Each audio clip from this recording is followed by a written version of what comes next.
वटसावित्री कथा. वटसावित्रीची ही कथा प्रत्येक स्त्रीने वाचावी. वटसावित्री ही पतिव्रता स्त्री होती. तिचा पती सत्यवान अल्पायुषी असल्याचे माहीत असूनही तिने त्याच्याशी विवाह केला. एके दिवशी वडाच्या झाडाखाली सत्यवानाचा मृत्यू झाला. त्याचा जीव घेण्यासाठी यमराज आले.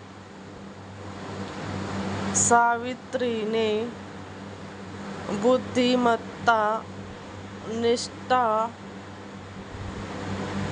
आणि धर्मयुक्त संवादाने यमराजांना प्रसन्न केले.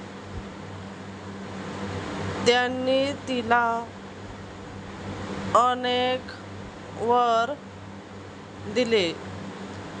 शेवटी सावित्रीने पतीसह संततीचा वर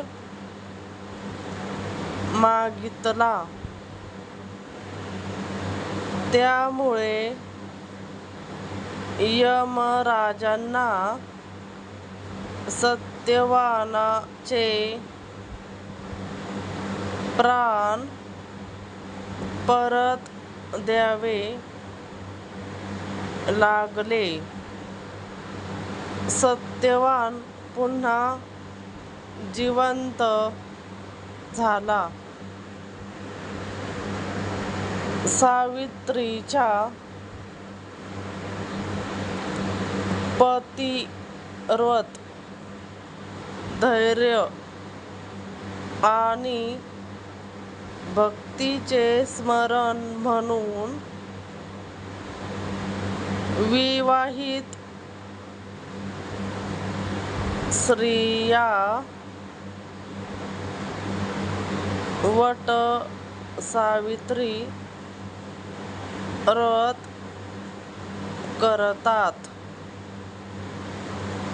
धन्यवाद.